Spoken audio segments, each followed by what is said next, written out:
अब आप बताओ संग्रह बड़ा है कि त्याग बड़ा है?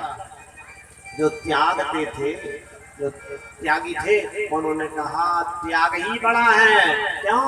50 रुपए आपने त्यागे तभी तो, यदि इनको रोक कर रख लेते तो क्या घुमा देता वो? त्यागना तो पड़ा,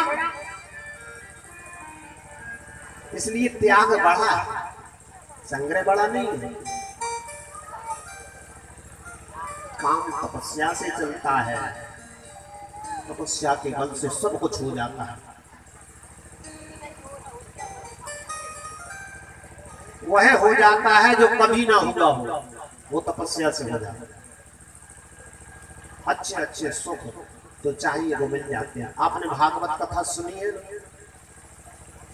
करदम ऋषि जी का विवाह देवहूति जी के साथ न हुआ।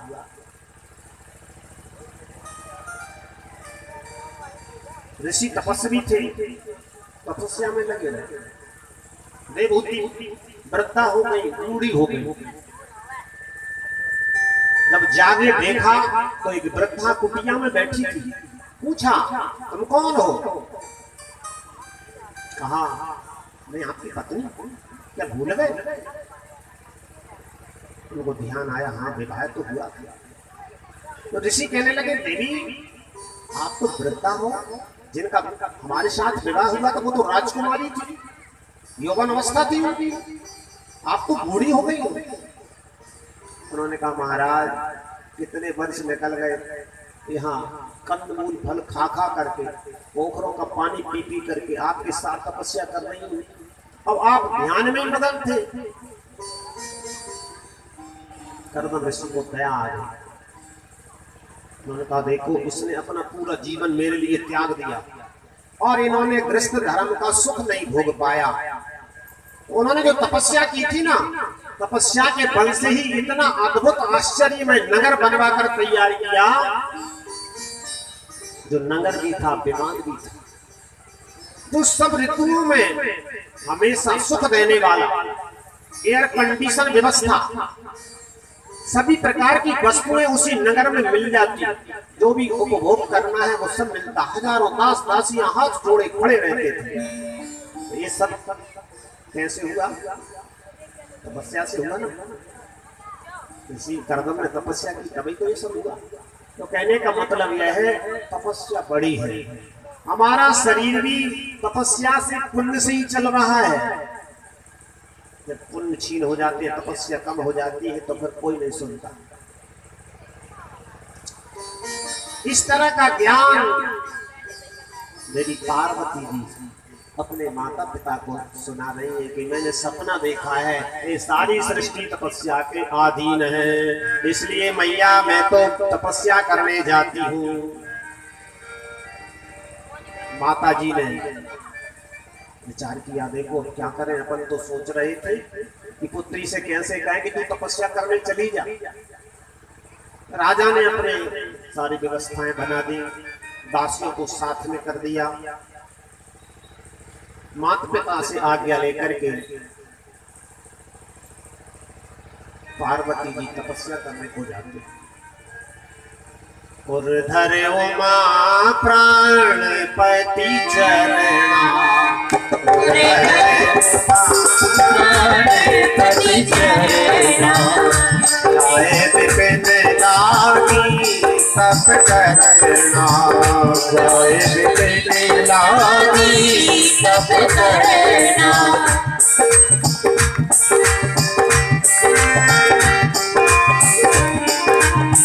जाए विपिन लागी तप करना, जाए विपिन लागी तप करना।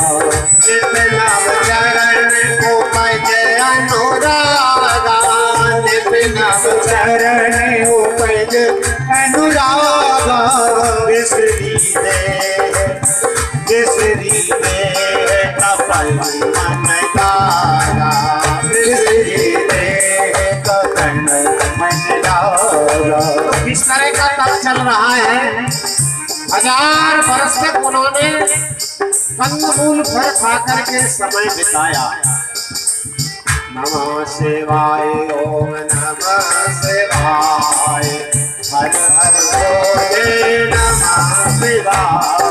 नमः शिवाय हरे हरे गाइए नमः शिवाय विश्वनाथ नाथ पुरारी विश्वनाथ नमो नाथ पुरारी रघुवन महिमा विनय तुम्हारी रघुवन महिमा विनय तुम्हारी नमः शिवाय ओम नमः शिवाय हर हर भोले नमः शिवाय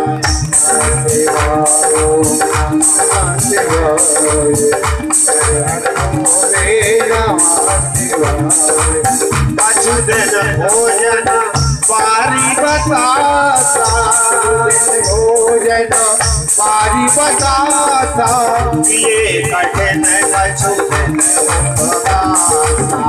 ये कठिन कछुदन फूल फलादि खा करके कुछ 1000 वर्ष में बीत दिए। फिर जलपान करके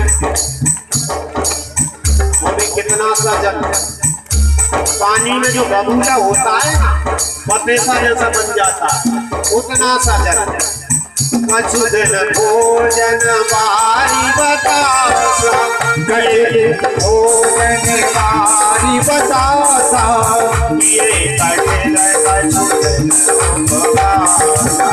ये कठिन कछुदन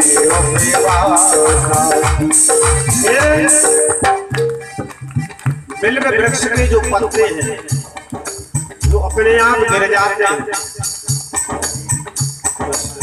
पृथ्वी पर, बेलपत्र नीचे गिर जाता, उसी को पाकर के अपना समय बिताते हुए नमः शिवाय ओम नमः शिवाय हर हर भोले नमः शिवाय नमः शिवाय हरे हरे भोले नमः शिवाय 3000 वर्ष तक बेलपत्री पाकर के तपस्या चल रही है। बेल पाती मही पर सुखाई दीन सहस संगमत सोई भाई बेल पाती मही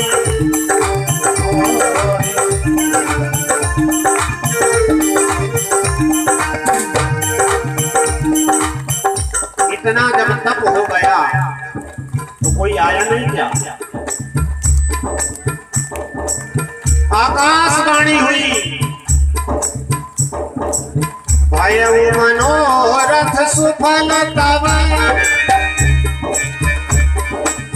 सुन गिरिराज कुमार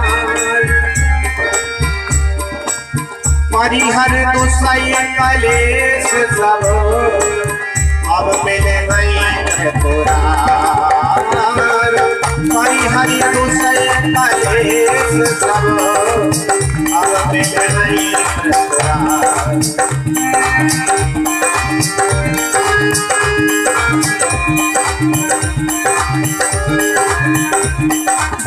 हस तप पाऊ न कीन भवानी भये अनेक तीर मुनि ज्ञानी हस तप पाऊ न कीन भवानी भये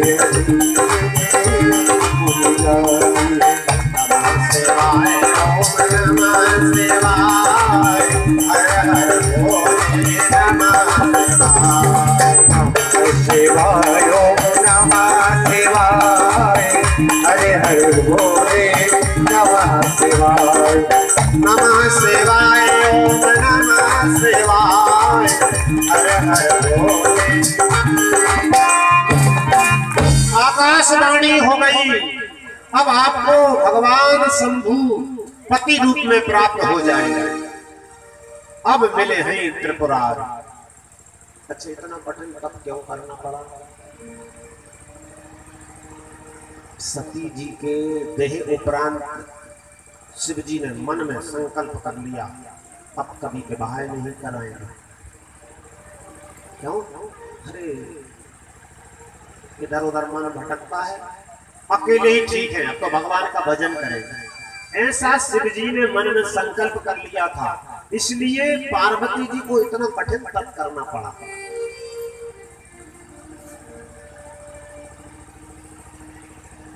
गोस्वामी जी कहते हैं, मैंने आपको सती जी का चरित्र और पार्वती जी की कथा तो सुना दी, अब शिव जी अकेले बैठे बैठे क्या करना है, उनका भी तो सुनो। उमा चरित सुंदर में गाना, सुनो संपूर्ण चरित सुहाना।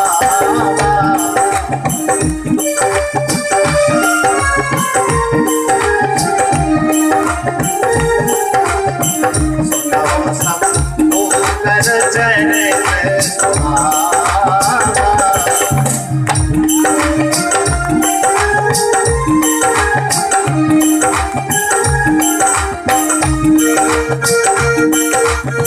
उमा का चरित्र तो आपने सुना, भगवान शिव क्या करते, जब ते सती जाए तन त्यागा, जब ते सती जाए तन त्यागा, तब देश में मन भय विरागा, तब देश में मन भय विरागा, जब कहीं सदा रघुनायक जय ताय सोनाई राम गुण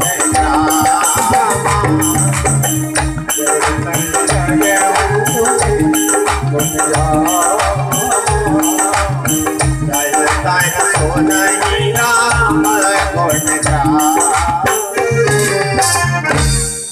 सती जी के देह उपरांत, जब सती जी ने देह त्याग दिया, इसके उपरांत भगवान शिव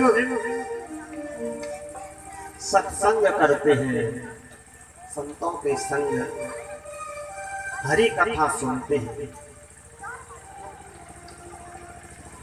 आगे कथा आती है ना, भगवान शिव स्वयं पार्वती जी से कह रहे हैं इस बात कि तुम्हारा जब मुझसे वियोग हो गया,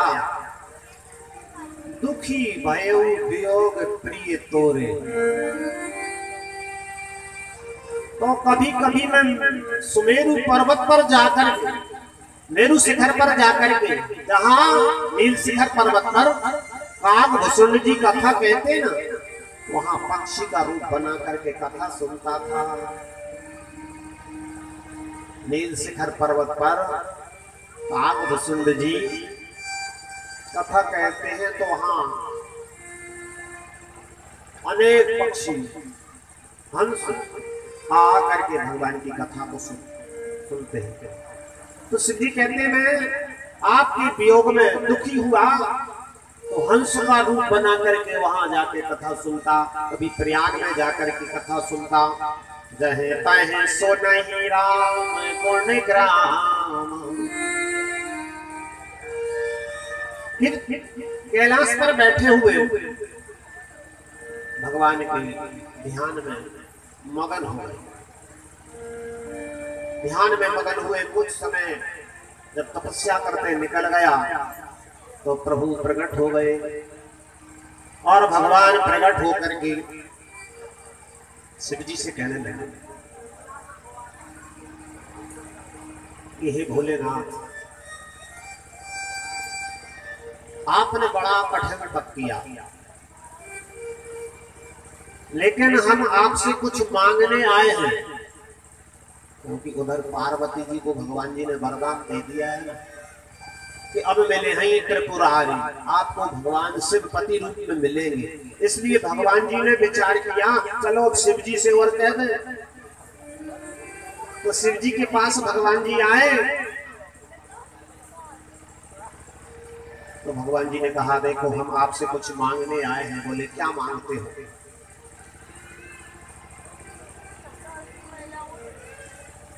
अब बिनती मम सुनहो शिव, जो मो पर निज ने जाए विवाह शैल जही यह मोहे मांगे दे। भगवान कहते हैं यदि आप हमसे प्रेम करते हैं, हम पर आपका स्नेह है, तो हमको एक वरदान दीजिए। शैलपुत्री पार्वती ने बड़ा कठोर तप किया है, उनके साथ अपना विवाह करा दिया। देखो भगवान के शिव जी से 3 संबंध हैं। एक दूसरे को स्वामी मानते हैं, एक दूसरे को सखा भी मानते हैं। राम जी शिव जी को स्वामी मानते हैं तो शिव जी उनके भक्त हुए। राम जी शिव जी को स्वामी मानते हैं तो राम जी उनके भक्त हुए, और शिव जी राम जी को स्वामी मानते हैं तो शिव जी उनके भक्त हुए। दूसरे एक दूसरे को बराबर का भी संबंध मानते हैं तो मित्र हुए। तो तीनों बातें एक ही दुआ में आती है कि राम जी आज शिव जी से कहते हैं कि तुम मेरे स्वामी हो, तो मेरी विनती सुनो। अब विनती मम सुनो शिव।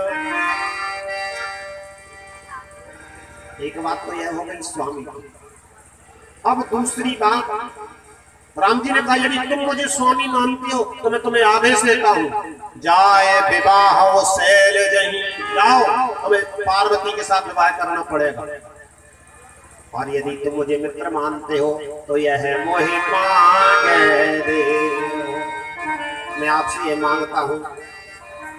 शिव जी कहने लगे आपका कहना उचित है, लेकिन मुझे ये अच्छा नहीं लगेगा। अब आपकी आज्ञा, क्यों बड़ों की आज्ञा टाली नहीं जाती।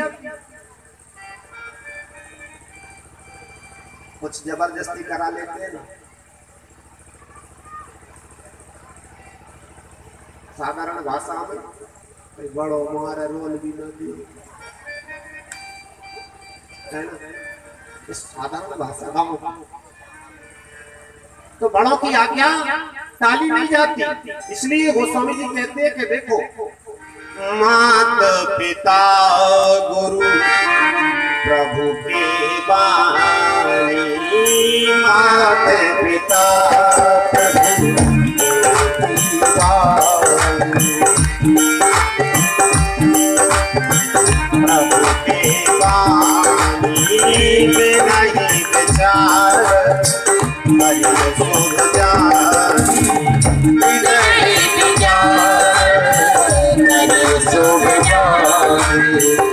मात पिता गुरु प्रभु के बानी, मात पिता प्रभु की बानी बिना ही विचार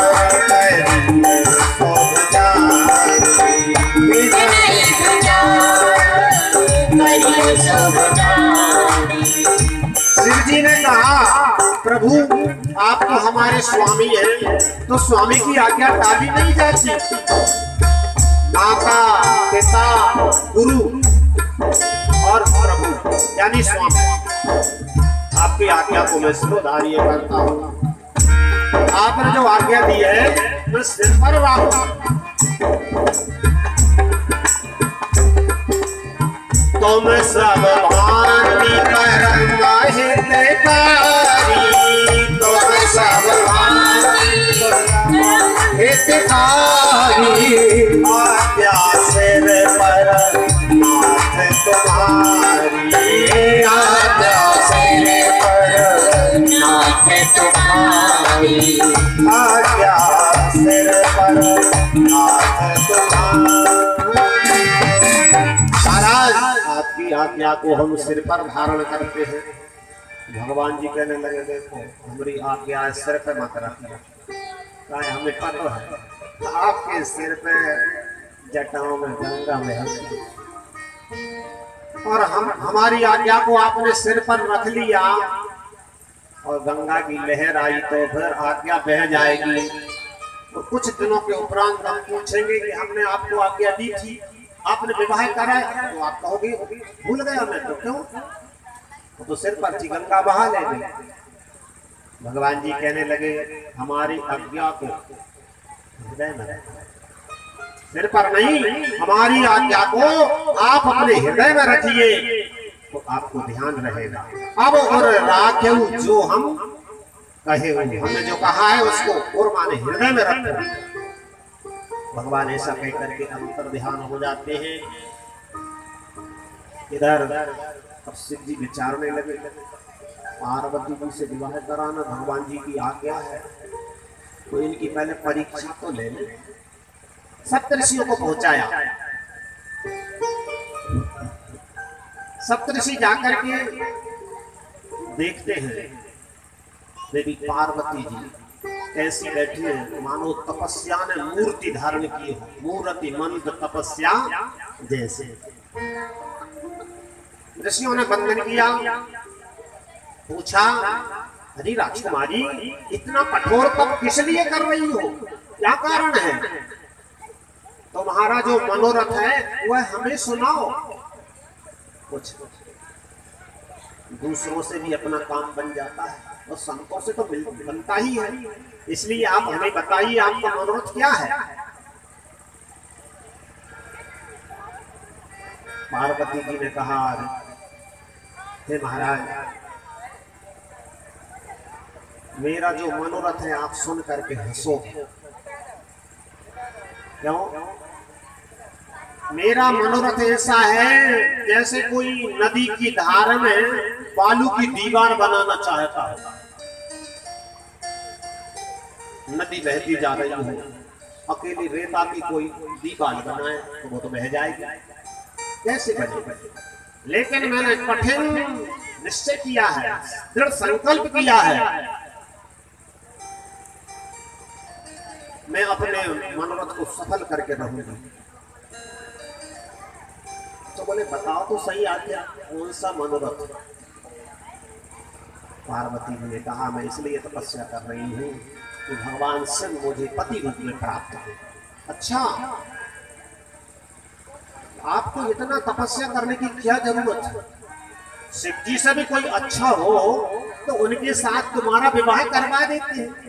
और हम तो अभी देख करके आए हैं, तुम्हारे योग्य वर तो भगवान विष्णु हैं, जिनके लिए कभी लक्ष्मी छोड़ती नहीं है। ऐसे भगवान विष्णु के साथ तुम्हारा विवाह हम करवा देंगे, तुम इतना कठोर तप मत करो। कान बंद करिए महाराज, आप व्यर्थ की बातें मत बताओ। देवर्षि नारद जी ने मुझसे कहा है कि तुम तपस्या करो, तुम्हारा विवाह शिव जी के साथ में हो जाएगा। मैंने उसी दिन अपने मन में ये संकल्प कर लिया है कि मेरा विवाह भगवान शिव के साथ में ही होना चाहिए, इसलिए मैं तपस्या कर रही हूँ। सप्तऋषि कहने लगे देखो नारद जी तो ऐसे हैं, बेचारी सती का विवाह हो गया, कोई सुख नहीं मिला, पूरा जीवन ऐसा ही चला गया, इसलिए उसको अपने शरीर को जलाना पड़ा, उदासीन व्रत में रहते। अब सप्तऋषि थोड़ी बुराई करके परीक्षा लेना चाहते, फिर दोबारा से उन्होंने अपने कानों को बंद कर लिया और कहा देखो यहाँ पर यदि आप हमारे पति शिव जी की कोई कथा सुना रहे हो या कीर्ति सुनाना चाहते हो, बड़ाई सुनाना चाहते हो तो बैठे रहो, नहीं तो यहाँ से आप चले जाओ, मैं ये सुनना नहीं चाहती। और शिव जी ने भले ही ये निश्चय कर लिया होगा मैं विवाह नहीं कराऊंगा, लेकिन मैंने निश्चय किया है कि शिव जी को मेरे साथ में विवाह कराना पड़ेगा। यह जन्म नहीं, जन्म कोटि लगी रगर हमारी, बरो संपूर्ण तेरा तुम्हारी। जन्म कोटि लगी रगर हमारी, बरो संपूर्ण तेरा तुम्हारी। कर उपदेशु आप कहीं सतवार महेशु। नारद कर उपदेशु आप कहीं सतवार महेशु। श्री राम जय राम।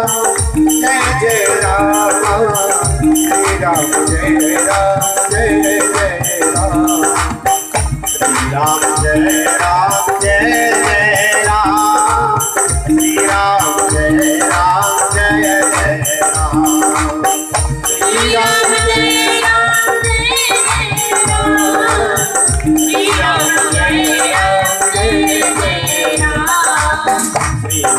जय राम जय जय राम श्री राम जय राम करोड़ों जन्म भी क्यों ना निकल जाए बरों संभुनत रहूं कुमार। विवाह तो शिव जी के साथ नहीं होगा, और आप यदि शिव जी की कोई कथा सुना रहे हो, यश सुनाओ, गुण सुनाओ तो बैठे रहो, नहीं तो तुम ग्रह गमनो भयउ विलंबा। देर हो रही है महाराज, जाइए। ऐसा प्रेम जब उन्होंने देखा तो वो कहने लगे जय हो आपकी, जय जय जगदम्ब के भवान। देख प्रेम बोले मुनि क्या। उन्होंने हाथ जोड़ करके कहा मैया आप तो जगत की माता हैं और भगवान शिव जगत के पिता हैं, हम तो आपकी परीक्षा लेने के लिए आए थे। सप्तऋषि लौट करके गए, शिव जी को पार्वती जी का प्रेम सुनाया और सप्तऋषियों ने हिमालय राज से भी कहा आपकी पुत्री का विवाह भगवान शिव के साथ में होगा, ये बहुत सुंदर योग बनता है। कुछ दिनों के उपरांत भगवान शिव पुनः समाधि में बैठ गए। दोबारा से जब समाधि लगी गई, जिसका जो स्वभाव होता है वह काम वो सहज में करता है।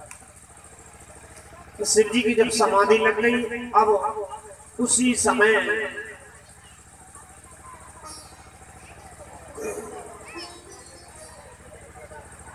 एक ऐसा राक्षस हो गया, इसके कारण देवता परेशान हो गए। अब सब देवता परेशान है, तही सब लोक लोकपति जीते, भय देव सुख संपत्ति रीते। सभी देवताओं की उसने लोगों को खाली करा दिया। अब देवता सुमेरु पर्वत की कंदराओं में छिपे हैं। देवताओं ने विचार किया क्या करें। ब्रह्मा जी के पास गए।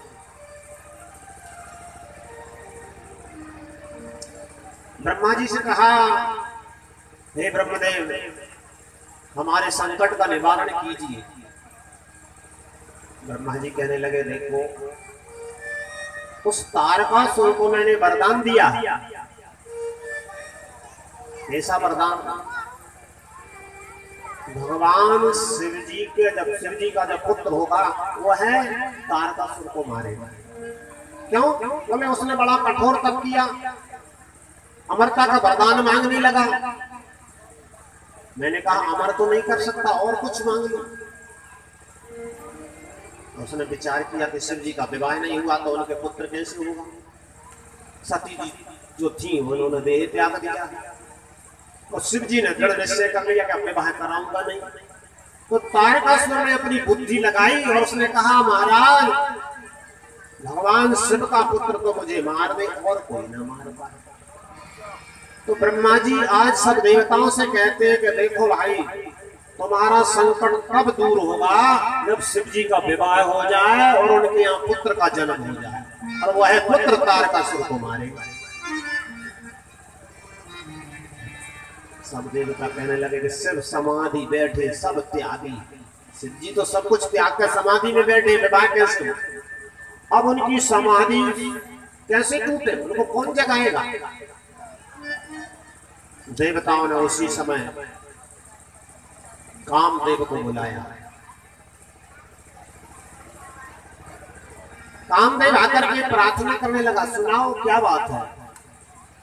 इंद्रदेव कहने लगे देखो हम सबके ऊपर बड़ा संकट और उस संकट को तुम टाल सकते हो। ऐसे शिव जी के पास जाओ और उनकी समाधि को भंग करो। कामदेव ने कहा और किसी के पास पहुंचा देते तो चल जाता, और किसी की समाधि तो तोड़ देता, लेकिन शिव जी के पास पहुंचा रहे हो, अब लौट के तो आना नहीं है। जो कुछ भी कहना है सो कह लो, मिल लो प्रेम से। लेकिन मैंने एक बात सुनी है, जो दूसरों के लिए अपना सब कुछ त्याग देता है, दूसरों के सुख के लिए अपना तन त्याग देता है, संसार में उसकी कीर्ति अमर रहती है।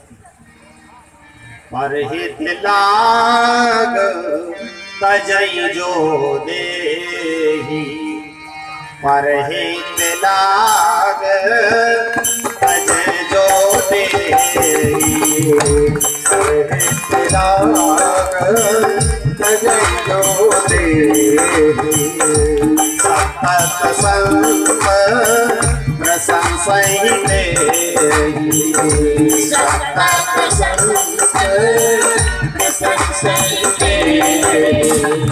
असी कह चले सबहि सिरनाई, अस कह चले सबहि सिर नाई। सोमन धनो से कर साहेब सहाई, सोमन धनो से कर साहेब सहाई, सोमन धनो से कर साहेब सहाई। अपने पुष्प के धनुष को लेकर के, फूलों के धनुष बाण लेकर के कामदेव सबको प्रणाम करके चल देता है। कैलाश पर्वत पर जहाँ भगवान शिव समाधि में बैठे हुए हैं, वहां जाकर कामदेव ने अपनी सभी कलाओं को चलाया, और इतनी कलाएं चलाई, गोस्वामी जी कहते हैं सारा संसार ही काम के वशीभूत हो गया। जो ऋषि मुनि हमेशा ही ब्रह्म का दर्शन करते थे, उनको संसार नारी में दिखाई देने लगा। स्त्रियां सबको पुरुष में देखती है, पुरुष सबको स्त्रियों में देखते हैं। सारा संसार ही काम में वशीभूत कर दिया। धरी न काहू धीर सबके मन मन से हरे, कामदेव ने सबको अपने वश में कर लिया। लेकिन जे राखे रघुवीर ते उबरे नहीं काल महु। गोस्वामी जी ने तो लिख दिया पहले, क्या धरी न काहू धीर सबके मन मन से हरे। बोले सबके ही हर लिए तो फिर शिव जी कैसे रह गए? अब क्या करें? अब लेखनी को रक्त विचार करते हैं।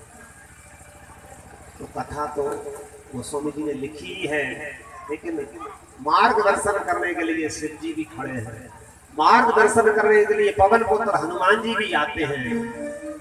तो हनुमान जी ने कहा कोई बात नहीं है, आपने लिख दिया ना कि धरी न काहू धीर सबके मन मन से हरे, अब आगे लिख दो ना कि जिनको भगवान ने बचा लिया वो बचे रहे। जे राखे रघुवीर ते उबरे ते काल महु। भगवान जिनको बचाते हैं, कहते ना जिसके रक्षक हैं भगवान, उसे कोई मार नहीं सकता। प्रभु जगन्नाथ का भक्त जगत से हार नहीं सकता। कामदेव ने अपनी कलाओं को चलाया, लेकिन कुछ भी नहीं हुआ। उसने विचार किया क्या करूं, तो शिव जी के पास पहुंचा। सामने ही एक आम का वृक्ष था, उस वृक्ष पर बैठ करके पत्तों में छिप करके वहीं से शिव जी के ऊपर एक बाण छोड़ दिया। वह भी बाण कैसा था? पुष्पों का, फूलों का बाण। और जैसे ही फूलों का बाण शिव जी के हृदय में लगा, तो शिव जी के नेत्र खुल गए। उन्होंने देखा मेरी समाधि को किसने भंग किया है। चारों तरफ देखा, कोई दिखाई नहीं देखा दिया। ओहो, सामने देखते हैं आम के वृक्ष पर पत्तों में छिपा हुआ कामदेव बैठा है। सौरभ पल्लव मदन बिलोका भयउ को पे कंपी उगई सौरभ पल्लव मदन दिलोना भयउ को पे कंपी उगई शिवती शरणयन उहारा जब शिवती शरणयन उहारा शिवती शरणयन उहारा जब शिवती शरणयन उहारा चितवत काम भयउ जग छाया चितवत काम भयउ जग छाया चितवत काम भयउ जग छाया चितवत काम भयउ जग छाया शिवती शरणयन ऐसे ही आम के वृक्ष पर दिखाई दिया कामदेव भगवान शिव को थोड़ा सा क्रोध आ गया। उन्होंने अपना तीसरा नेत्र खोल करके देखा तो कामदेव जल करके भभूति बन के नीचे टपक हाहाकार भयउ जग भारी डर में सुर भय असुर सुखारी। देवता भयभीत हो गए, भाई ऐसा ना हो पता ना चल जाए कि कामदेव को किसने पहुंचाया था, नंबर हमारे ऊपर भी आ जाए। राक्षसों को सूचना मिली, तारकासुर आदि बड़े हर्षित हुए। कामदेव ही जल गया तो अब भगवान शिव को विवाह कराएंगे नहीं, हम तो अमर हो गए हैं। डर पे सुर है असुर सुर। उनकी पत्नी जो रति है उनको यह विदित हुआ, आकर के भगवान शिव से प्रार्थना करती है।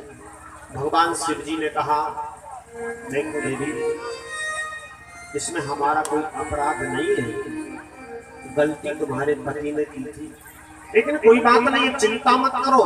कामदेव शरीर से भले ही नष्ट हो गया, अब सबके शरीर में वो बिना शरीर के ही व्यापेगा। अब तेरा तब नाथ कर हुई यही नाम आनंद, बिन बपु व्यापय सबहि पुनि सुन निज मिलन प्रसंग। द्वापर युग में जब भगवान यदुवंश में कृष्ण अवतार लेकर के आएंगे तो उनके पति, उनके पुत्र जो है तुम्हारे पति बनेंगे। जब यदुवंश कृष्ण अवतारा हुई है हरण महापरिवार,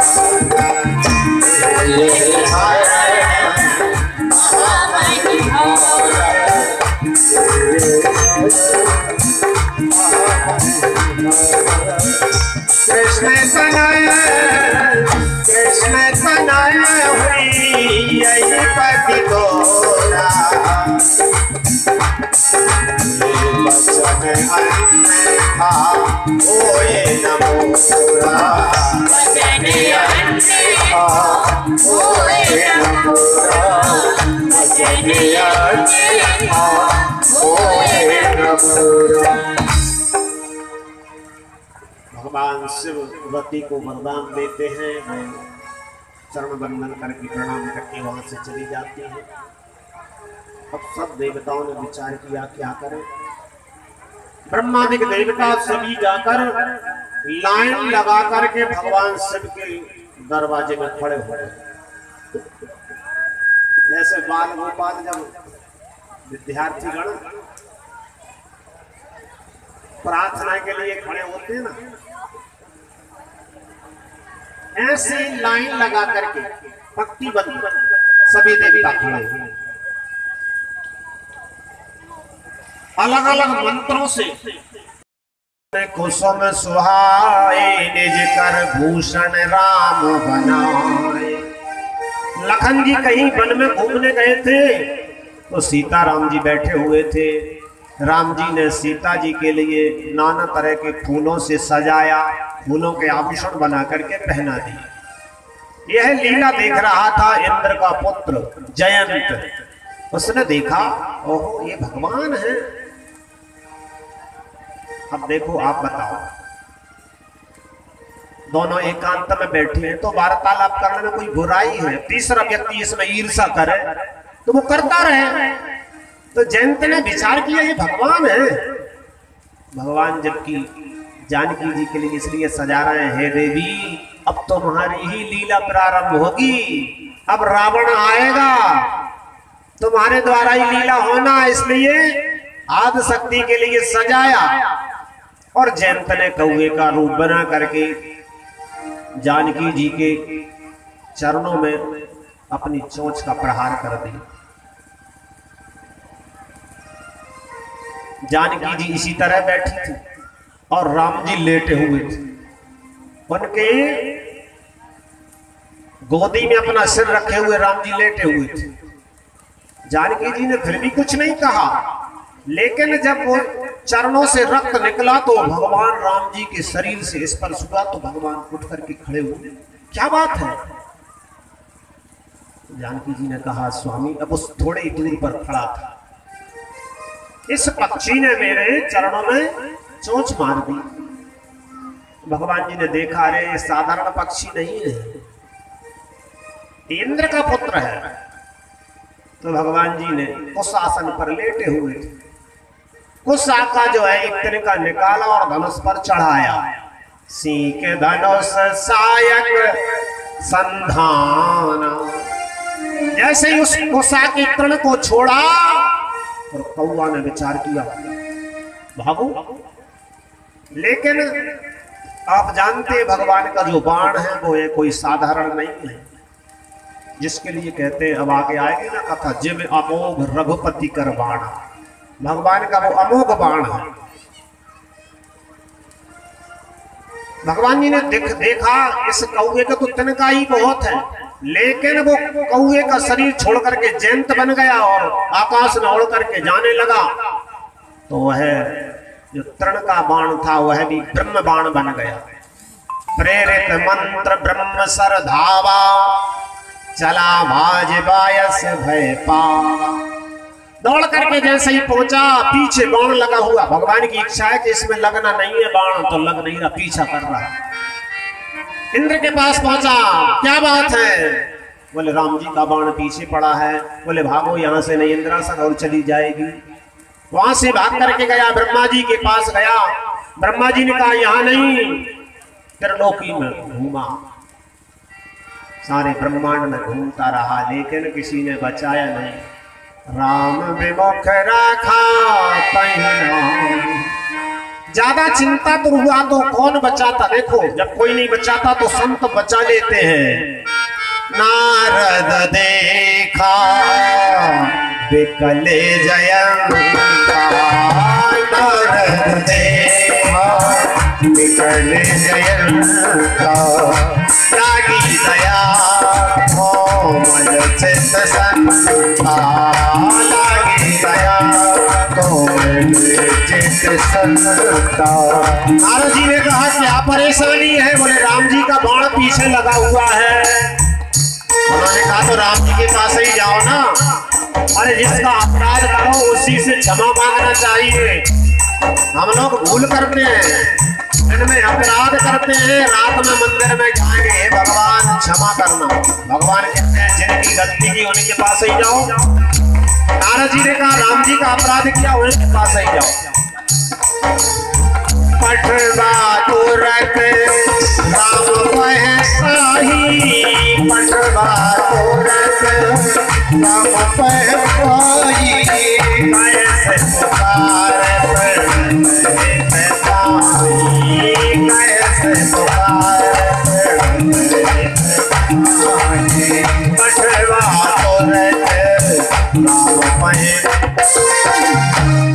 त्राही त्राही रक्षा कीजिए, रक्षा कीजिए, भगवान के चरणों में गिर पड़ा। भगवान तो दयालु है, उन्होंने कहा कोई बात नहीं है, तुमने अपराध किया है तो एक नयन करता जा भवानी। वैसे तो तुमने अपराध किया था मारने के लायक, लेकिन एक नेत्र फोड़ दिया।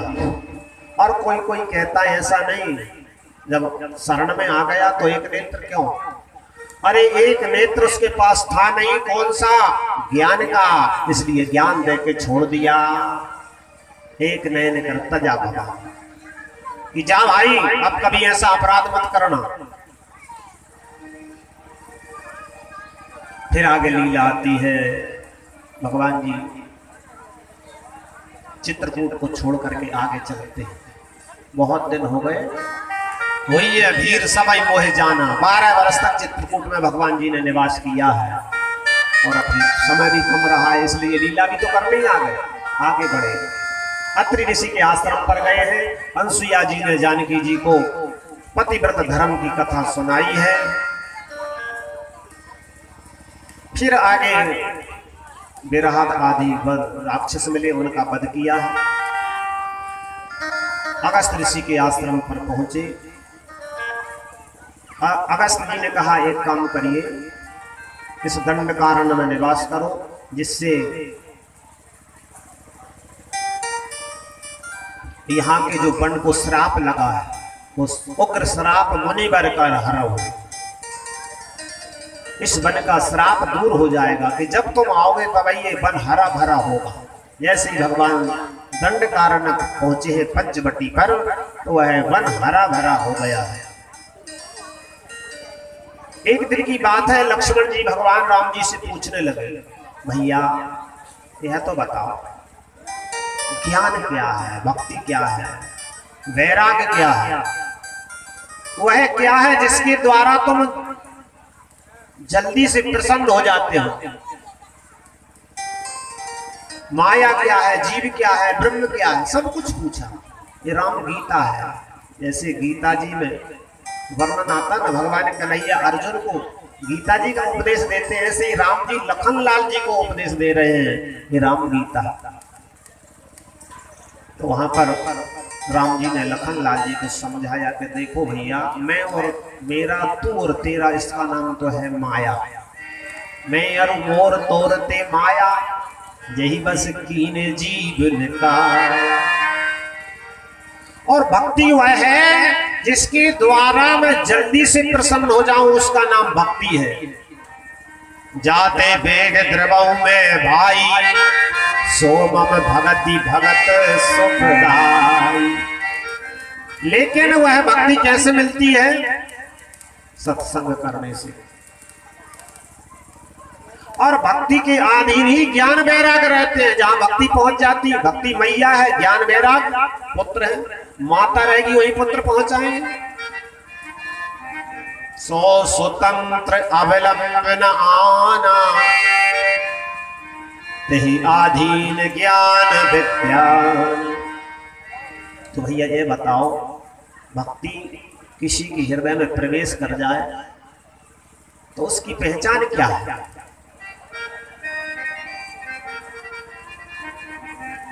राम जी ने कहा, जो मेरे गुणानुवादों को गाते गाते सुनते सुनते आनंदमय हो जाए, शरीर पुलकायमान हो जाए, नेत्रों से आंसू बहने लगे, बोलने का सामर्थ्य न रहे, ऐसा जो गदगद हो जाए मेरे गुणानुवादों को गाते सुनते, समझ लो इसके हृदय में भक्ति मैया ने प्रवेश कर लिया है। मम गुण गावत पुलक शरीरा, मम गुण गावत पुलक शरीरा,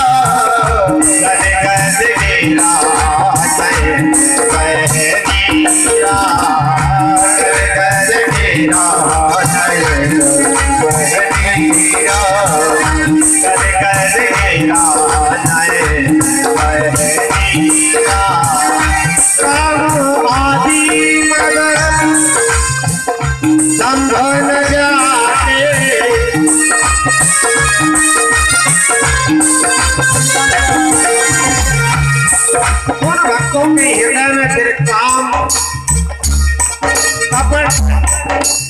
भगविद्या, अभिमान, ये सब हट जाते हैं। और जब ये सब चले जाते हैं तो उसके बस में मैं हो जाता। काम आदि मद दंभ न जाए, काम आदि मद दंभ न जाए,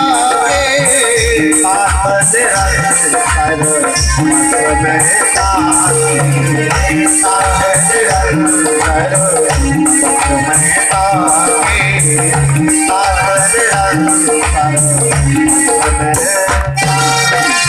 उसके बस में हो जाता हूँ, वो मेरा भक्त है, बहुत ज्ञान दिया है। फिर गोस्वामी जी कहते हैं कि अब शूर्पणखा का प्रवेश होता है।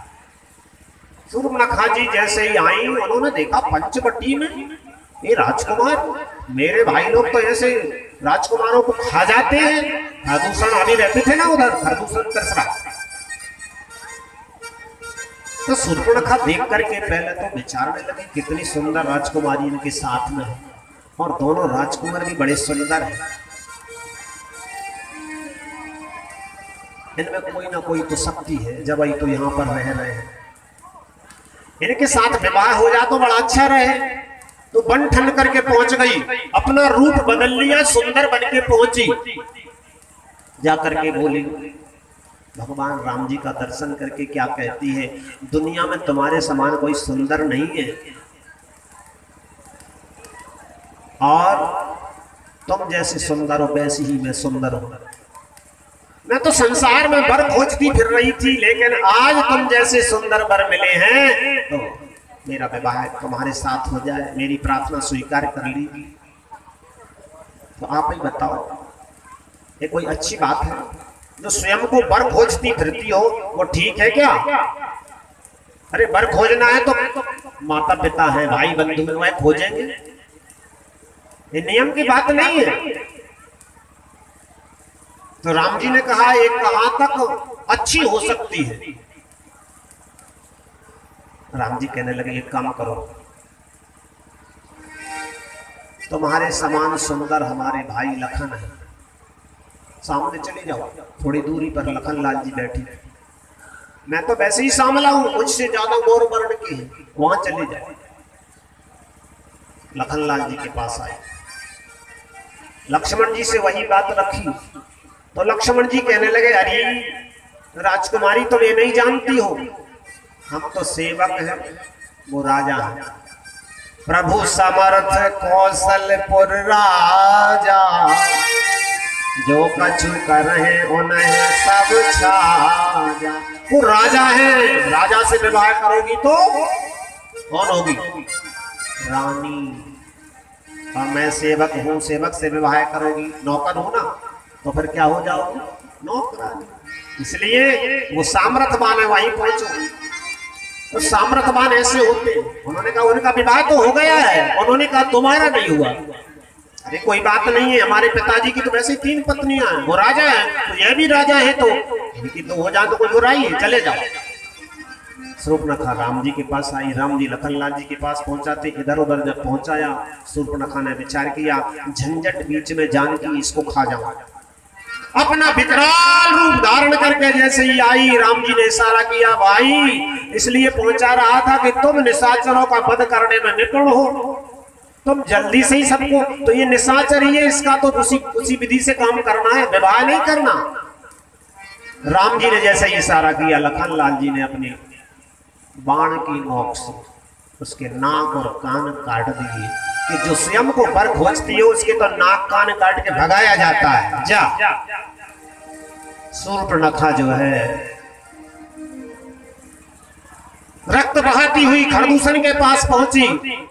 खरदूषण ने जैसे ही सुना, 14,000 सेना लेकर के आ गए। उनके पास 14,000 राक्षस ऐसे थे अमर, उनको वरदान था कि तुम आपस नहीं मार सकते हो, दूसरा तुम्हें कोई नहीं मार पाएगा। खरदूषण ने जैसे ही दूर से देखा राम जी और लखन लाल जी को, तो देख करके कहने लगे, अपने सेवक को बुलाया, एक दूत को, कि इनसे कह दो कि बहुत सुंदर है, इसलिए इनको हम मारेंगे नहीं, ये इनकी राजकुमारी दे जाएं। क्यों? इन्होंने हमारी बहन के नाक कान काट दी, उसका दंड तो देना पड़ेगा, इनकी राजकुमारी हमको दे जाए और चले जाएं, क्योंकि जीवन में हमने ऐसे सुंदर नहीं देखी। पूरा जीवन निकल गया, हमने युद्ध किया राक्षसों से, नागों से, असुरों से, मनुष्यों से, देवताओं से, दान सबसे युद्ध किया, हम भर जन्म सुनहु सब भाई, देखी नहीं अस सुंदरता। ऐसी सुंदरता नहीं देखी, इसलिए सुंदरता को बिगाड़ना नहीं है। सेवकों ने जाकर राम जी से कहा, राम जी कहने लगे उन मूर्खों से कह दो हम सुंदर अकेले नहीं हैं, जैसे देखने में सुंदर है ऐसे लड़ने में भी निपुण है, और मैं राम रूपी सिंह उन दुष्ट रूपी मृगों को खाने के लिए इस जंगल में फिर रहा हूं। जैसे सिंह मृगों को खोजता फिरता है ना, इनको ही मारने में निकला हूं, जाओ। उन्होंने जाकर जैसे ही कहा दौड़ करके आ गए। इसके पहले राम जी ने लखन लाल जी से कहा, जानकी जी को पर्वत की कंदरा में दूर ले जाओ, ये युद्ध देख करके भयभीत हो जाएं। राम जी अकेले ही खड़े हैं। उन्होंने देखा सेना बहुत है। पहले धनुष की टंग को, डोरी को इस तरह किया, इतनी जोर की आवाज हुई कि सब राक्षसों के कानों के पर्दे फट गए। भय बधिर व्याकुल जात धान न ज्ञान तेहि अवसर रहा। चारों तरफ से भागने लगे, कोई इधर से कोई उधर से। और भगवान जी ने ऐसी लीला करी। क्या लीला की? सामने वाले जो लड़ रहे हैं आपस में ही एक दूसरे को राम जी देख रहे हैं। ये राम जी हैं, वो देख रहे हैं ये राम जी। तो राम जी की तरफ कोई नहीं आ रहा, आपस में ही लड़ रहे हैं। देखई परस्पर राम कर संग्राम रिपुदल लर मरयो। आपस में एक दूसरे को राम देख करके लड़ करके मर गए। जब सारी सेना समाप्त हो गई, शूर्पणखा ने जाए शूर्पणखा रावण प्रेरा रावण के पास पहुंची, जहां पर वो अप्सराओं का नृत्य देख रहा था। बहन की दशा देखी, पूछा ये हाल किसने किया है? तो उसने भगवान की सुंदरता का वर्णन किया। तरणौ रूप संपन्नौ सुकुमारौ महाबलौ पुंडरीक विशालाक्षौ चीर कृष्णाजिनांबरौ फलमूलासनौ दान्तौ तापसौ ब्रह्मचारणौ उत्तरौ दशरथस्तेव भ्रातरौ राम लक्ष्मणौ। अवध नृपति गोस्वामी जी लिखते हैं, अवध नृपति दशरथ के जाए पुरुष सिंह बन खेलन आए। अवध नृपति दशरथ के जाए पुरुष सिंह बन। अयोध्या नरेश दशरथ जी महाराज के राजकुंवर पुरुषों में सिंहों के समान वन विहार करने के लिए आए हैं, और उनका चरित्र देख करके मुझे ऐसा लगता है वो राक्षसों से पृथ्वी हीर कर देंगे। समुझे परी मोहे उनकी करनी रहत साचर कर है धरती। समुझे परी मोहे उनकी करनी रहत साचर कर है। इनके कारण उनकी भुजाओं के बल को देख करके ऋषि मुनि निर्भय हो गए। जो ऋषि मुनि तुम्हारा नाम सुन करके भाग जाते थे, वो बढ़िया बैठ करके कंदराओं में भगवान के ध्यान में बैठे हैं। जिनकर भुजबल पाए दसानन अभय भय विचरत मुनि कारण।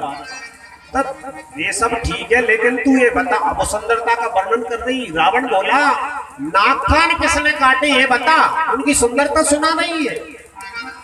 यही तो बात है। शूर्पणखा ने कहा वे दोनों भाई राम लखन इस दंडक वन में आए हैं। सीता सुकुमारी नारी को वो संग अपने लाए। सीता सुकुमारी नारी को सीता सुकुमारी नारी को संग अपने लाए।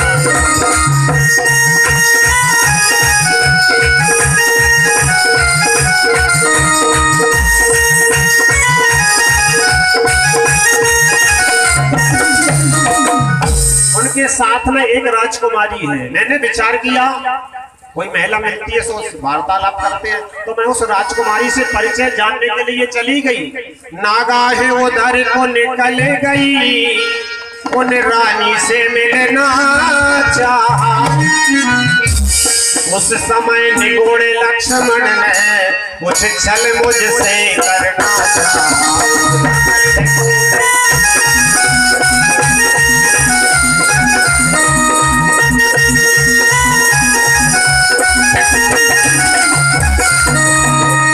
निगोड़े लक्ष्मण ने कुछ छल मुझसे करना चाहा।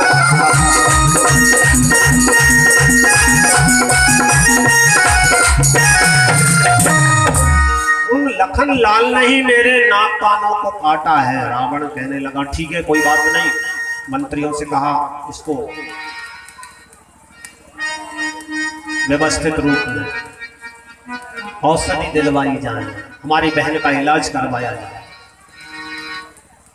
लेकिन रावण चिंतातुर हो गया, क्योंकि शूर्पणखा से पूछा था कि तुम अकेली थी, नाक कान काट दिए तो तुमने खरदूषण को नहीं बुलाया?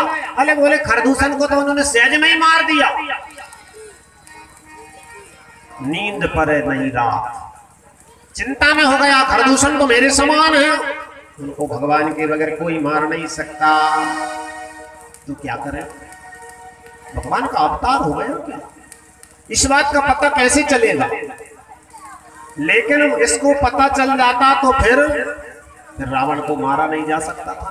रावण ने तो यही वरदान मांगा कि नर और वानर ना मार पाए, लेकिन भगवान नर बन के आए हैं तो रावण किसी तरह राम जी को पहचान नहीं पाए, इसलिए राम जी को लीला कर रहे हैं। और रावण इस तरह की योजना बना रहा कि राम जी को मैं पहचान लूं।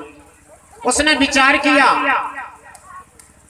मैं जाता हूं, यदि वो भगवान होंगे तो उनसे वहीं लड़ करके मरकर मुक्त हो जाऊंगा, और यदि वो राजकुमार है राजकुमारी है तो उनकी राजकुमारी को हरण कर लाऊंगा।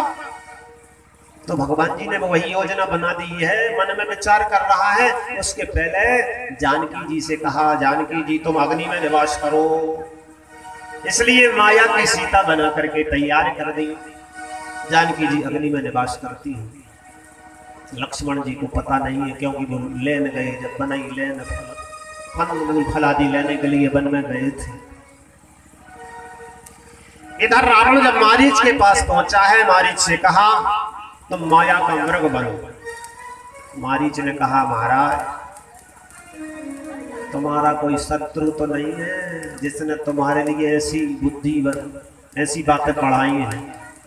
उनकी जो जिनके पास तुम मुझे ले चल रहे हो ना, उनकी लीला मैं जानता हूं, वह परब्रह्म परमात्मा है।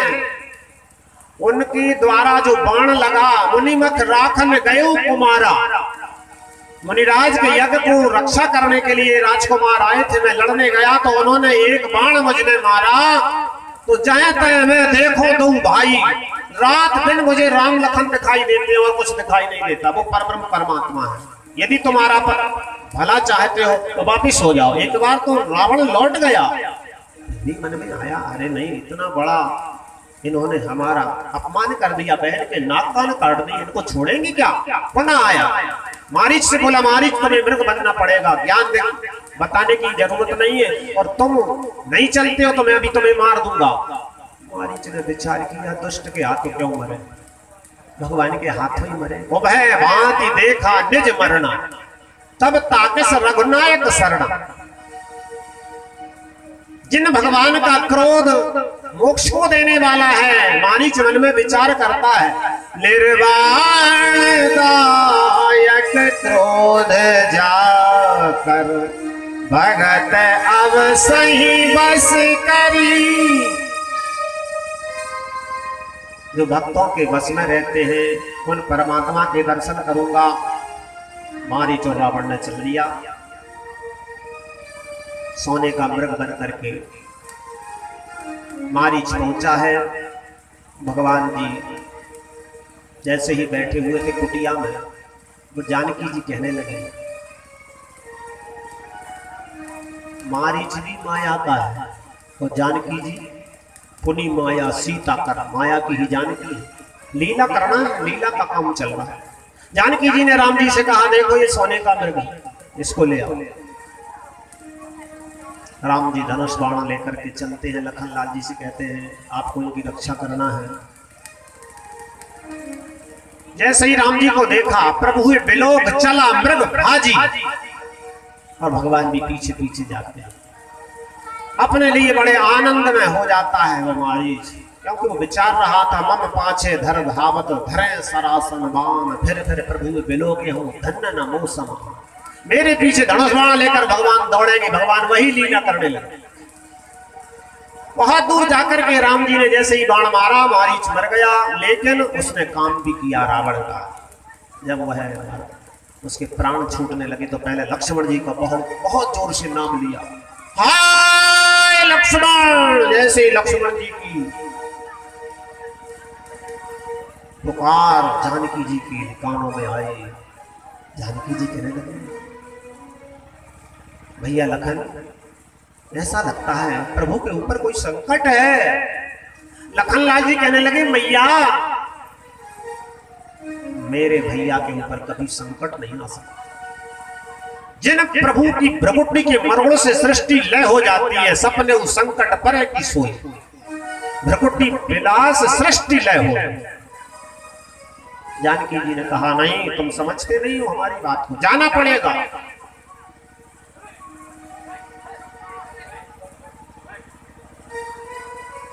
शेर लड़ रहे, शेर लड़ते लड़ते यहां ना आ जा,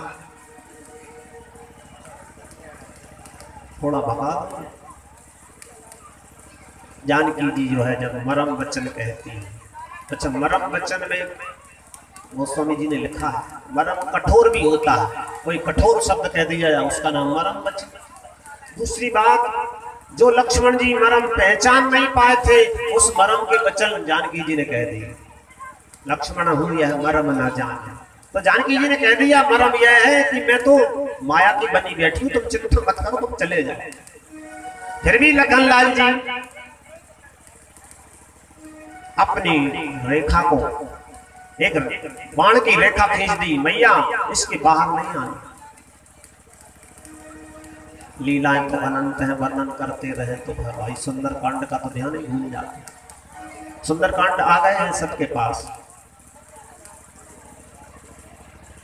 सभी अपनी अपनी पुस्तकें निकाल लें, शीघ्रता से पाठ प्रारंभ करते हैं।